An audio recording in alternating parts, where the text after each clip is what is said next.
everyone, welcome to a new video of my pregnancy journey series।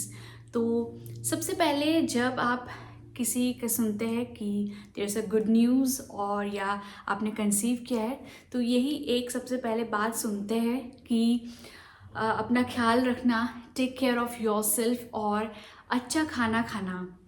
तो इसी से confusion start हो जाता है कि कौन से अच्छे खाना खाए, कितना अमाउंट में खाना है और क्या अभी हम लोगों को डबल खाना चाहिए जितना हम लोग पहले खाते थे अपने लिए और बेबी के लिए, और कौन कौन से फूड हमको अवॉइड करना चाहिए। तो ये सारे चीज़ें बहुत ऐसे दिमाग में चलने लगता है, स्पेशली स्टार्टिंग के डेज में इन फर्स्ट ट्राइमेस्टर। फिर वैसे ही जैसे हम लोग सेकेंड ट्राइमेस्टर में जाते हैं, अभी बेबी का पूरा डेवलपमेंट हो रहा है तो अभी और अच्छे से तुमको खाना चाहिए।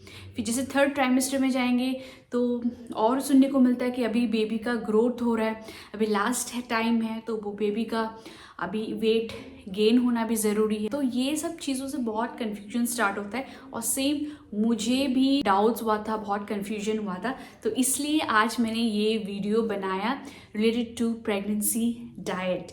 तो इस वीडियो में मैं आप लोगों के साथ शेयर करूँगी कि मैंने अपने प्रेगनेंसी जर्नी में कैसा डाइट फॉलो किया था सारे ट्राइमेस्टर में, क्या मैंने कोई स्पेशल डाइट प्लान फॉलो किया था। थर्ड ट्राइमेस्टर में मेरे साथ कुछ ऐसा हुआ था जिसके कारण मैंने अपना डाइट प्लान पूरा मुझे चेंज करना पड़ा था। तो क्या ऐसे हुआ था, क्या खाने से ऐसा हुआ था, तो उससे रिलेटेड मैं डिस्कस करूँगी और आइडियली कैसा फूड आपको लेना चाहिए अपने प्रेगनेंसी डाइट में और some dos and don'ts in pregnancy diet. फिर कुछ मेडिसिन से रिलेटेड बात करेंगे। तो मेरा जो एक्सपीरियंस है related to my pregnancy diet, तो वो सबसे रिलेटेड मैं बात करूँगी। और कभी कभी देखा जाता है कि हम अपने प्रेगनेंसी में काफ़ी ज़्यादा वेट गेन करते हैं, तो उससे रिलेटेड भी कुछ बात करेंगे। तो चलिए वीडियो को स्टार्ट करते हैं। तो फर्स्ट इज दैट डाइट, तो सबको पता है बहुत इम्पॉर्टेंट है। डाइट से ही बेबी का ग्रोथ होता है, बेबी डेवलपमेंट होता है और बेबी का वेट गेन भी होता है और साथ में मॉम्स हेल्थ है वो भी बहुत रिलेटेबल है। तो pregnancy diet is very important. और एक बात आती है कि जैसे किस टाइप का हम प्रेगनेंसी में डाइट ले रहे हैं उससे डिपेंड करता है कि कुछ प्रेगनेंसी इंड्यूस जो डिजीज़ होते हैं जैसे हाई ब्लड प्रेशर हो गया, ओबेसिटी हो गया, डायबिटिक्स, थायराइड, तो वो सब भी काफ़ी फ़र्क पड़ता है उसमें। और अगर आपको पहले से ही ओबेसिटी है या थायराइड हो गया या डायबिटिक्स है, तब भी आपका थोड़ा सा चेंज होता है प्रेगनेंसी डाइट में। और total of 10 to 15 kgs in general in normal pregnant women में वेट गेन होता है। और baby at the time of delivery उनका मिनिमम वेट रहना चाहिए 2.5 kg। 2.5 kg से ज़्यादा हो सकता है लेकिन 2.5 kg मस्ट होना चाहिए। उससे अगर कम है तो थोड़ा सा केयर और देना पड़ता है, ध्यान देना पड़ता है, या मम्मी को थोड़ा सा और ज़्यादा खाना पड़ता है ताकि बेबी का वेट गेन हो।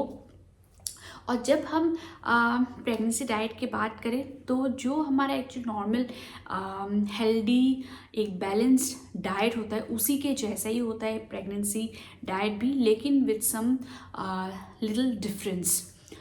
और जब हम प्रेगनेंसी डाइट की बात करते हैं तो एक सबसे इम्पॉर्टेंट चीज़ होता है वाटर या लिक्विड इनटेक। मिनिमम आपको 3 to 4 litres of daily liquid intake करना है, क्योंकि वाटर से ही आपका कंस्टिपेशन का प्रॉब्लम दूर होगा, फिर आपको यूरिन का कुछ इन्फेक्शन वगैरह नहीं होगा, गैस्ट्रिक या जो ब्लोटिंग प्रॉब्लम होता है धीरे धीरे आपको थर्ड ट्राइमेस्टर में ये गैस्ट्रिक का प्रॉब्लम, इंडाइजेशन प्रॉब्लम ज़्यादा हो जाता है, तो वो नहीं होगा। और सबसे ज़्यादा इम्पॉर्टेंट है कि जो आपका पेट में जो एमनाइटिक फ्लूइड रहता है जिससे बेबी के सराउंडिंग, जो बेबी के सराउंडिंग में रहता है और उससे बेबी सेफ रहता है, तो वो भी वाटर लेवल से डिपेंड करता है। अगर आप पानी कम पिएंगे तो वो एमनाइटिक फ्लूइड लेवल भी कम हो जाएगा, जिससे बेबी को सर्वाइव करने में या मूव करने में दिक्कत होने लगेगी, तो दैट्स डेंजरस। तो इसलिए प्रेगनेंसी डाइट में वाटर कितना आप इंटेक करो, दैट इज़ वेरी इम्पॉर्टेंट। अभी हम लोग बात करते हैं कि मैंने अपने फर्स्ट ट्राइमेस्टर, सेकेंड ट्राइमेस्टर और थर्ड ट्राइमेस्टर में किस टाइप का प्रेगनेंसी डाइट फॉलो किया था। वो फर्स्ट ट्राइमेस्टर में जैसे फर्स्ट मंथ, सेकेंड मंथ और थर्ड मंथ, तो उसमें मैंने नॉर्मल फूड लिया था। ऐसे मैं बहुत ज़्यादा बाहर का खाना नहीं खाती हूँ, जैसे जंक फूड हो गया या बहुत ज़्यादा स्पाइसी, उतना मैं नहीं खाती हूँ, नॉर्मल फूड खाती हूँ। ये ज़रूर ध्यान रखा था कि मेरा वाटर जो इंटेक ले रही हूँ मेरा डेली 2 to 3 लीटर्स हो। डेली मैं दूध पीती थी with protein powder, that is मैं डेली 2 स्कूप्स प्रोटीन पाउडर लेती थी, वेदर इट्स और डिफरेंट फ्लेवर, मैं ऐसे फ्लेवर थोड़ा चेंज करती थी। और मैंने प्रोटीन पाउडर लिया था प्रोहेंस मॉम का और वीवा मॉम का, शुगर फ्री नहीं, नॉर्मल वाला मैंने लिया था विथ मिल्क। डेली मैं 250 ml मिल्क लेती थी। बाकी मैं ड्राई फ्रूट्स लेती थी सुबह, ड्राई फ्रूट जैसे आलमंड्स, काजू हो गया, मोस्टली वही दोनों लेती थी, और कभी कभी डेट्स लेती थी या किशमिश लेती थी, वैसा रहता था। और सुबह ब्रेकफास्ट में मैं कभी दलिया हो गया, ओट्स हो गया, या रोटी सब्जी, पोहा या चिल्ला हो गया, मूंग चिल्ला हो गया, या दाल चिल्ला हो गया, वो लेती थी। फिर दोपहर के टाइम पे मैं फ्रूट्स लेती थी, कोई भी एक फ्रूट। और कभी कभी अगर दोपहर में नहीं हुआ तो मैं इवनिंग में लेती थी फ्रूट्स, जो कि आपको अवॉइड करना है। वो मैंने गलती किया था फर्स्ट ट्राइमेस्टर में कि मैं इवनिंग टाइम में भी फ्रूट्स लेती थी। जैसे मैंने अगर रेस्ट करके मैं उठी हूँ तो मैं फ्रूट्स लेती थी अराउंड 5, बट वो सही नहीं है। फ्रूट आपको दिन में ही लेना है। फिर मैं लंच करती थी, लंच अराउंड मैं 1:30 बजे के अराउंड करती थी। और लंच में मैं क्योंकि मैं वेज नॉन वेज दोनों खाती हूँ, तो कभी जैसे पनीर हो गया, बाकी नॉर्मल दाल चावल रोटी सब्जी, कभी चिकन हो गया और एग, वैसा रहता था मेरा उस टाइप पे। फर्स्ट ट्राइमेस्टर में मैंने फ़िश उतना नहीं खाती थी, क्योंकि मेरे घर में उतना अभी फ़िश मतलब डेली नहीं चलता है, तो फ़िश मैंने मतलब लिया नहीं था फर्स्ट ट्राइमेस्टर में। और बाकी चिकन भी मतलब कम ही लेते थे, जैसे हफ्ते में एक बार या 2 हफ्ते में एक बार वैसे लेती थी। बाकी मैं ट्राई करती थी कि एग मैं डेली लूँ।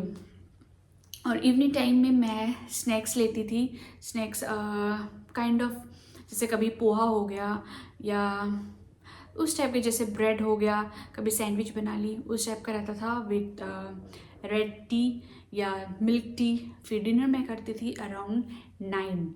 तो यही वाला पूरा डाइट मैंने फॉलो किया था फर्स्ट ट्राइमेस्टर में। तो मुझे ऐसा कोई दिक्कत नहीं हुआ था, बट हाँ स्टार्टिंग टाइम में जैसे मैंने कंसीव किया था तो उस टाइम पे मुझे थोड़ा वीकनेस फील होने लग गया था, may be changes in the body और जो हार्मोनल चेंजेस हुआ इसके कारण मुझे थोड़ा सा स्टार्टिंग में नौजिया होता था, या वॉमिटिंग तो नहीं हुआ बट नौजिया होता था। तो इसलिए मुझे खाने का एकदम मन नहीं करता था, जो ज़बरदस्ती मैं खाती थी। तो डॉक्टर ने भी बोला था कि नहीं, तुम्हारा मन जितना खा पाओ उतना ही खाना, क्योंकि अगर तुम फोर्सफुली खाओगे तो तुमको वॉमिटिंग हो सकता है। तो थोड़ा सा ऐसा था मेरा कि फर्स्ट मतलब फर्स्ट मंथ तो मुझे नहीं पता चला था। सो सेकेंड मंथ में जैसे आफ्टर 15 डेज़ ही मुझे पता चला, तो ऐसे ही मेरा 1.5 महीना तो चला ही गया था। तो अराउंड 2 to 3 वीक्स मुझे ज़्यादा नौजिया वाला प्रॉब्लम था, स्पेशली इवनिंग टाइम में बहुत ज़्यादा नौजिया फील होता था। और उस टाइम पे डॉक्टर ने मुझे, जो गायनोकोलॉजिस्ट थी, तो उन्होंने मुझे स्टार्ट किया था फॉलिक एसिड, जो जनरल फॉलिक एसिड होता है, बस वही स्टार्ट किया था। और फिर मैंने जो रेगुलर ब्लड टेस्ट होता है वो दिया था, तो उसमें और मेरा ऑलमोस्ट अब नॉर्मल ही आया था, और बस फॉलिक एसिड स्टार्ट किया था। तो थोड़ा सा मेरा खाने का क्वांटिटी उस टाइम पे लेस था, क्योंकि थोड़ा नौजिया वाला प्रॉब्लम था और मुझे वीकनेस भी हो रही थी स्टार्टिंग डेज में। फिर अभी बात करते हैं मेरे सेकेंड ट्राइमेस्टर में। तो second trimester, fourth, fifth, six month, वो काफ़ी ज़्यादा स्मूथ था। वैसे भी मेरा स्टार्टिंग से प्रेगनेंसी जर्नी काफ़ी मेरा स्मूथ ही गया है, बाकी कोई दिक्कत नहीं था। एकदम स्टार्टिंग में बस थोड़ा नौजिया था 2 to 3 वीक्स, और तभी मेरा वीकनेस का भी थोड़ा प्रॉब्लम था। मे बी क्योंकि मैं प्रॉपर डाइट भी नहीं ले पा रही थी, मतलब खाना उतना नहीं ले पा रही थी, तो वो थोड़ा सा दिक्कत था। फिर लेकिन धीरे धीरे थर्ड मंथ से मैं एकदम पूरा ठीक हो गई थी। फिर सेकेंड ट्राइमेस्टर में तो मुझे कोई दिक्कत नहीं था, और मेरा डाइट भी एकदम पूरा प्रॉपर मेंटेन था कि सुबह उठ के मैं वार्म वाटर लेती थी, और उसके बाद फिर अराउंड 7:30 मैं लेती थी रेड टी विथ बिस्किट, और फिर मैं अराउंड 9:30 ब्रेकफास्ट करती थी, वो भी प्रॉपर हेल्दी ब्रेकफास्ट होता था। और फिर दिन के टाइम में मैं दूध पीती थी विथ प्रोटीन पाउडर, और साथ में फ्रूट्स लेती थी। और फिर वैसे लंच मैं करती थी अराउंड 1:32, और तभी प्रॉपर एक फुल लंच होता था मेरा, sometimes veg sometimes non veg वैसा। और साथ में मैं सैलड लेती थी, salad like beetroot, carrot, then cucumber, वो लेती थी। और हाँ, बीच में मैंने सेकेंड ट्राइमेस्टर में मैंने ABC जूस भी स्टार्ट किया था, that is apple, carrot, beetroot. तो ये 3 चीज़ों का मिला के मैंने, और उसमें मैंने आंवला भी ऐड किया था थोड़ा सा, साथ में उसमें नींबू डालती थी और ब्लैक सॉल्ट डाल के जूस पीती थी पूरा 1 cup, around 150 ml to 200 ml। और फिर इवनिंग टाइम में मैं अराउंड 5:30 में फिर से रेड टी पीती थी विथ बिस्किट। और फिर कभी कभी स्नैक्स भी लेती थी मैं अराउंड 6-6:30, और फिर 9 o'clock में मैं डिनर लेती थी।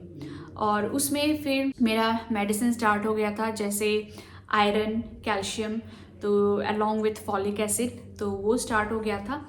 और बाकी मेरा बिल्कुल नॉर्मल चल रहा था, मैं इधर उधर घूम फिर भी रही थी, ऑफिस भी मेरा चल रहा था, और मेरा ये यूट्यूब भी चल रहा था, तो काफ़ी स्मूथ रहा था, कोई ऐसे दिक्कत ही नहीं था मुझे। फिर उसके बाद जब मैंने at 7 month, that is in my third trimester, जब मैंने एक ग्लूकोज जो एक टेस्ट होता है तो वो किया, तो उसमें मेरा थोड़ा सा शुगर लेवल थोड़ा सा हाई आया था, जितना रेंज में होना चाहिए उससे थोड़ा सा हाई आया। तो उसके बाद से और एक ग्लूकोज टेस्ट करवाया, जो with 100 gram of Glucon D लेके करवाते हैं, तो दोबारा वो करवाया, तो उसमें भी थोड़ा सा शुगर लेवल ज़्यादा आया था। तो एक्चुअली वो प्रेगनेंसी के दौरान ही थोड़ा सा बढ़ा है, और प्रेगनेंसी में क्योंकि इंसुलिन रेजिस्टेंट रहता है तो इसलिए भी शायद मेरा बढ़ गया। और मुझे मीठा बहुत खाना पसंद है, तो एक्चुअली जब भी मुझे ये दवा ववा लेने के बाद थोड़ा सा मुंह का टेस्ट अच्छा नहीं लगता है, या ऐसे कभी मैं फिर मीठा ले लेती थी, चॉकलेट ले लेती थी। और स्पेशली जो ये पैकेज वाला जो जूस आता है ना, mango Frooti kind of mango juice, तो मुझे लगा था कि नहीं, सब तो ऐसे बोलते रहते हैं कि प्रेगनेंसी में तुम पूरा सब कुछ खा सकते हो, तुम बिल्कुल डाइटिंग का एकदम बिल्कुल सोचना ही नहीं है, सब कुछ खाना सब कुछ खाना। मुझे ये डायबिटिक्स के बारे में पहले बिल्कुल नहीं पता था, जो प्रेगनेंसी में हो सकता है, बहुत ज़्यादा वल्नरेबल रहते हो, तो वो नहीं पता था। मैं पूरा प्रॉपर मिठाई खाती थी, और चॉकलेट्स, और कोई भी मीठा चीज़ हो, या जो बेकरी जो बिस्किट आता है, या केक हो, तो वो सब मैं एकदम पूरा अच्छे से खा रही थी। ऐसे नहीं कि बहुत एक ही बार में बहुत ज़्यादा, बट मैं डेली कुछ ना कुछ मीठा एकदम ले रही थी, और चाय में पूरा चीनी तो मेरा चलता ही था, तो वैसा वाला था। तो इसलिए मेरा थोड़ा सा शुगर निकला है, और फैमिली साइड में भी शुगर है, मुझे मेरे मम्मी पापा दोनों को ही है। तो मेरे डॉक्टर ने ये भी बोला है कि तुम्हारे अगर फैमिली मेम्बर्स में है तो उससे भी थोड़ा सा होता है, और बाकी प्रेगनेंसी में तुम्हारा इंसुलिन रेजिस्टेंट रहता है, तो इसलिए उससे भी थोड़ा डायबिटिक्स होने का चांस है। और अगर तुमने बहुत ज़्यादा ध्यान नहीं दिया है, तुम पूरा मीठा खा रहे हो तो तब भी हो सकता है। बाकी डरने वाली बात नहीं है, जैसे तुम्हारा डिलीवरी हो जाएगा वैसे ही तुम्हारा ये सब नॉर्मल हो जाएगा। इसलिए फिर मैंने एक मेडिसिन डॉक्टर को दिखाया सेपरेटली, तो उन्होंने मुझे बोला डाइट कंट्रोल के लिए उन्होंने सजेस्ट किया था कि तुम एक डाइटिशियन को दिखाओ और तुमको एक 800 कैलोरीज पर डे का एक प्रॉपर डायबिटिक डाइट तुमको मेंटेन करना है। उन्होंने प्रॉपर मुझे एक डायबिटिक पेशेंट वाला प्रॉपर एक डाइट चार्ट बना के दिया। तो उसमें मतलब इस तरह से था कि सुबह पानी पीना है, पानी तो एकदम उन्होंने बोला कि 3 to 4 लीटर्स डेली मिनिमम पानी पीना ही है। और सुबह उठ के जैसे मुझे रेड टी विद बिस्किट लेना है, शुगर फ्री बिस्किट लेना है और शुगरलेस टी, और उसके बाद मुझे ब्रेकफास्ट करना है। और ब्रेकफास्ट में भी तो वो नॉर्मल तुम ले सकते हो, बस ऑल्टरनेट करके लेना है। साथ में तुमको एग वाइट लेना है, डेली मिनिमम 1 एग वाइट लेना है। उसके बाद फिर तुमको दोपहर में मिल्क लेना है विद 2 स्कूप्स प्रोटीन पाउडर। फिर 1 घंटे के बाद तुमको लेना है फ्रूट्स, और फ्रूट भी तुमको daily only 1 kind of fruit लेना है। अगर तुम आज गुआवा ले रहे हो फिर कल तुम दूसरे फ्रूट ले सकते हो, but daily only 1 type of fruit तुमको लेना है। तो उस टाइम पे मैंने फ्रूट लिया था लाइक गुआवा, फिर अनार, पोमेग्रेनेट, एप्पल, ऑरेंज और ड्रैगन फ्रूट। तो इस टाइप यही फ्रूट मैंने ऑल्टरनेटिवली या ऑल्टरनेट वीक वाइज वैसे लिया था। डेली एक ही फ्रूट मुझे लेने बोला था। फिर लंच टाइम पे मुझे प्रॉपर खाना खाने के लिए बोला है विथ सैलड्स। और सैलड्स में भी जैसे मैं बीच में 2nd ट्राइमेस्टर में मैंने ABC जूस लिया था तो उन्होंने वो स्टॉप करने के लिए बोला, क्योंकि जो अंडरग्राउंड जो वेजिटेबल्स होते हैं जैसे कैरेट हो गया, बीटरूट हो गया, पोटैटो हो गया, वो मुझे कम्प्लीटली बंद करने के लिए बोला था। तो वो जूस भी मैंने बिल्कुल स्टॉप कर दिया था 3rd ट्राइमेस्टर में। और बाकी मुझे लंच टाइम में उन्होंने बोला कि सिर्फ लंच टाइम में मुझे राइस लेना है, बाकी टाइम ब्रेकफास्ट या डिनर टाइम पे राइस नहीं लेना है। और बाकी जो नॉर्मल जैसे एग हो गया या चिकन हो गया, फ़िश इनटेक मुझे बहुत बढ़ाने के लिए बोला था, क्योंकि फ़िश में होता है तुम्हारा प्रोटीन होता है और साथ में तुम्हारा DHA भी होता है जो बेबी ब्रेन डेवलपमेंट के लिए बहुत ज़्यादा इम्पॉर्टेंट है। तो 3rd ट्राइमेस्टर से मैंने फ़िश लेना एकदम स्टार्ट कर दिया था और पूरा एग नहीं लेती थी, सिर्फ एग वाइट लेना स्टार्ट किया था। ABC जूस मैंने बंद किया, तो वैसा वाला विथ सैलड्स मैंने इंटेक ज़्यादा किया। और सैलड्स में कुकुम्बर, सिर्फ कुकुम्बर ही मैंने लिया फिर 3rd ट्राइमेस्टर में।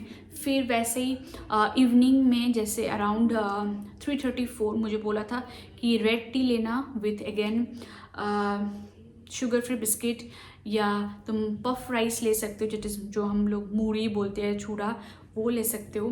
फिर तुम अराउंड 6:30 तुम कुछ एकदम हल्का सा कुछ स्नैक्स ले सकते हो। बाहर का पैकेज वो सब नहीं लेना है, मैदा अवॉइड करना है, मैगी इस टाइप की चीज़ें अवॉइड करना है, बहुत ज़्यादा ऑयली फूड नहीं लेना है। तो वो सब भी फ़र्क पड़ता है तुम्हारा शुगर लेवल में। सिर्फ ऐसा नहीं है कि सिर्फ तुम जो शुगर इंटेक कर रहे हो उससे ही तुम्हारा जो शुगर इंटेक बॉडी में हो रहा है वो वेरी करेगा। तो और एक्स्ट्रा मतलब सॉल्ट लेके, जैसे हम सैलड ले खा रहे हैं तो सैलड में एक्स्ट्रा सॉल्ट डाल के नहीं खाना है, तो सिर्फ कुकुम्बर ऐसे ही खाना है। तो वो बोला था। और हाँ, साथ में जो मैंने शाम को 3:30 PM में जो चाय बोला था, फिर उसमें उसी के साथ मुझे ड्राई फ्रूट्स बोला था। और ड्राई फ्रूट्स कुछ पर्टिकुलर जैसे पीनट्स अवॉइड करने बोला था, काजू, डेट्स, किशमिश ये सब अवॉइड करने बोला। मुझे दिया था एमंड्स दिया था, फिर pecan nuts, Brazilian nuts, hazel nuts, तो ये नट्स मुझे दिया था।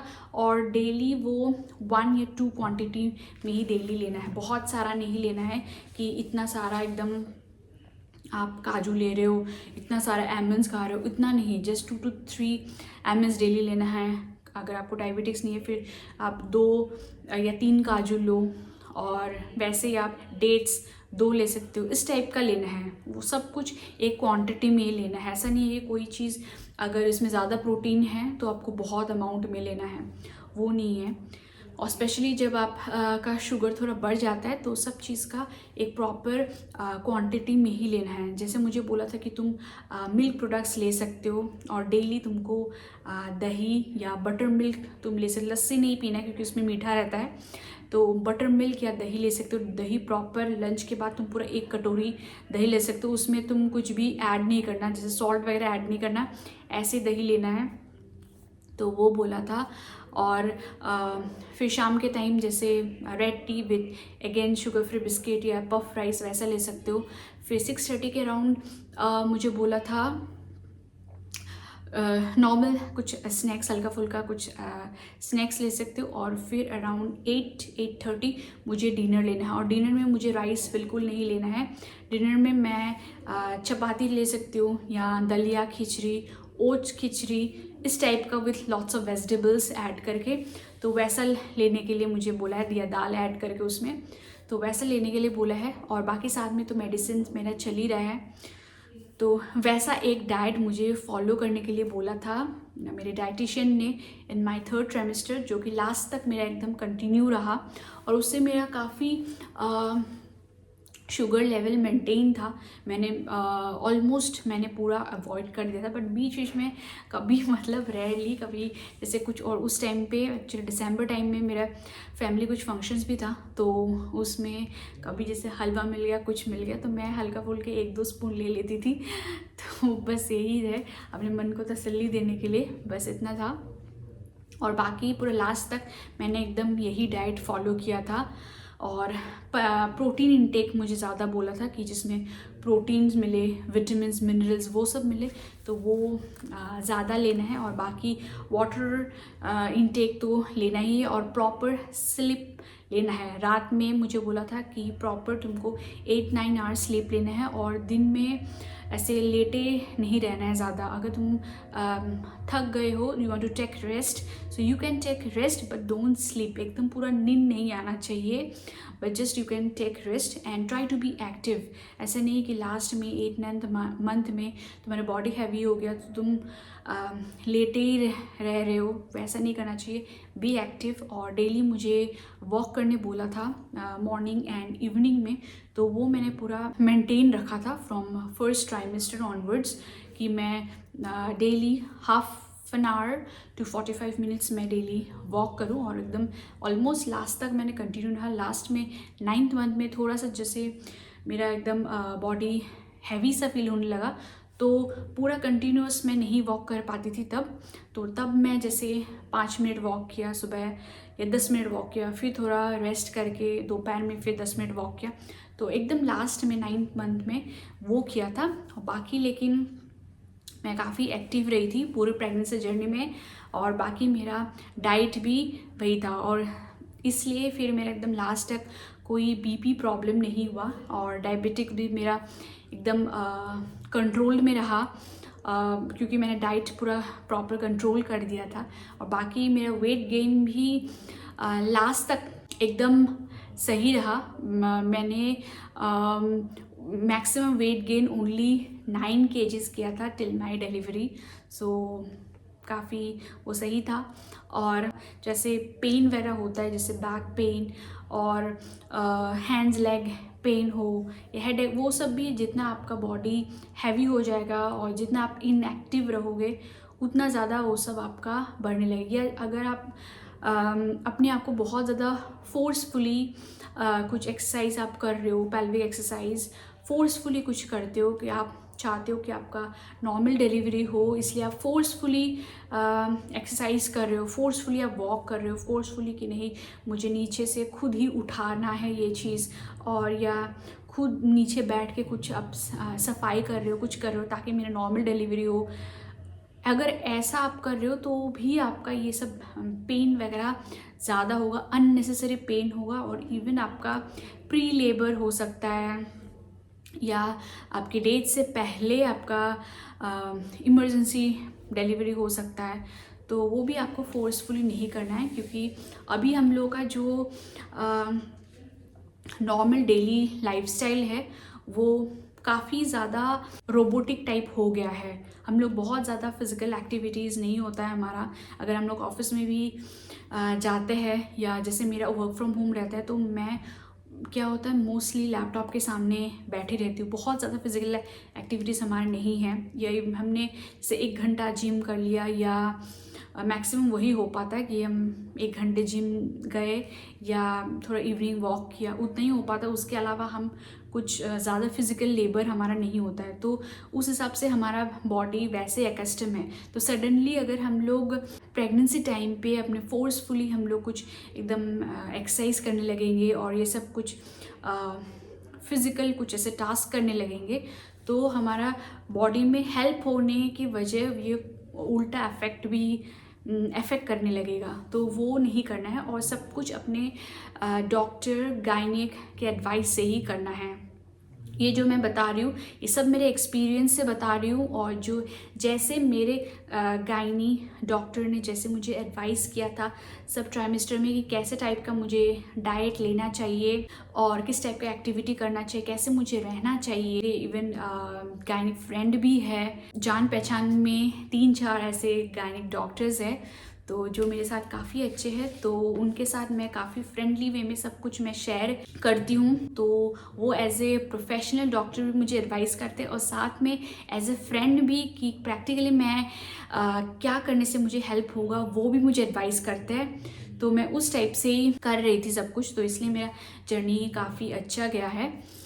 तो ये सब था कि मैंने कैसा डाइट फॉलो किया था और कैसा मेरा एक्टिविटी था ड्यूरिंग माई कंप्लीट प्रेगनेंसी। और कुछ ऐसे फूड है जो आपको प्रेगनेंसी में अवॉइड करना है, तो वो है बस 2 चीज़ है, पाइनएप्पल है और पपाया है। स्पेशली जो रॉ पपाया और रॉ पाइनएप्पल एकदम स्टार्टिंग से जब से आपको पता चला कि आपने कंसीव किया है या अगर आप लोग प्लान कर रहे हैं बेबी के लिए तो तब से आपको ये 2 चीज़ आपको अवॉइड करना है। फिर नेक्स्ट अभी हम लोग थोड़ा सा जान लेते हैं कि जैसे बोलते हैं कि pregnancy diet should be a complete balanced diet जिसमें आपका प्रोटीन, विटामिन्स, मिनरल्स, आयरन, फिर DHA, carbohydrates, then good fat, ये सब कुछ होना चाहिए in good amount.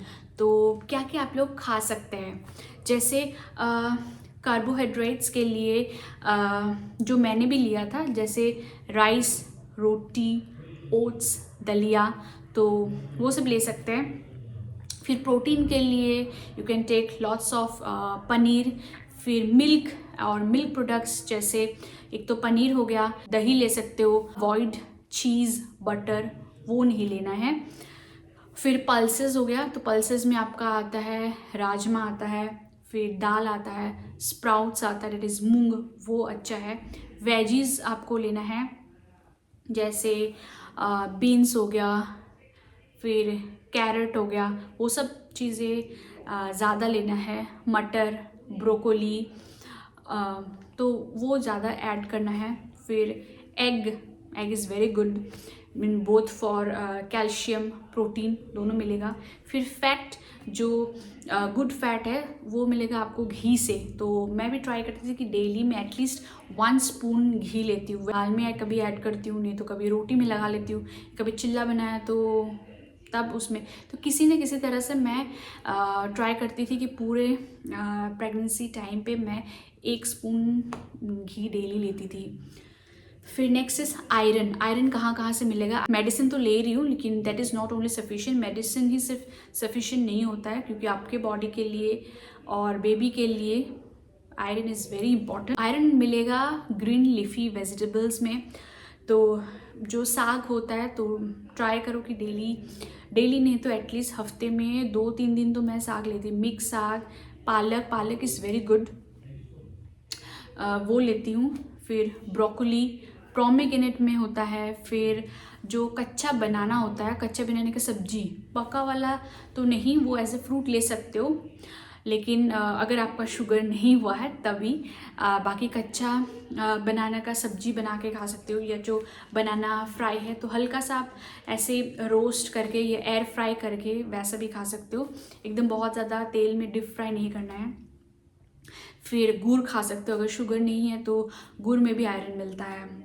Then next is calcium कहाँ कहाँ से मिलेगा, तो कैल्शियम के लिए मिल्क तो एक है ही, फिर डेयरी प्रोडक्ट्स है, दैट इज़ पनीर हो गया, दही हो गया, बटर मिल्क हो गया, फिर जो आलमंड्स होते हैं, नट्स और डिफरेंट जो नट्स है दैट इज़ हेजल नट्स, पिकन्स और Brazilian nuts. Next is folic acid. तो फॉलिक एसिड का मेडिसिन तो एक बिल्कुल स्टार्टिंग से ही चलता है, but it is not sufficient, और फिर बाद में धीरे धीरे from 6 month you can start folic acid plus DHA। तो DHA के लिए आप सेपरेटली फ़िश तो खाना ही है, क्योंकि फ़िश में आपको DHA मिलता है, और जैसे फॉलिक एसिड प्लस DHA आप मेडिसिन में उससे भी मिलता है। और जो आप प्रोटीन पाउडर ले रहे हो तो मोस्टली प्रोटीन पाउडर में भी DHA रहता है।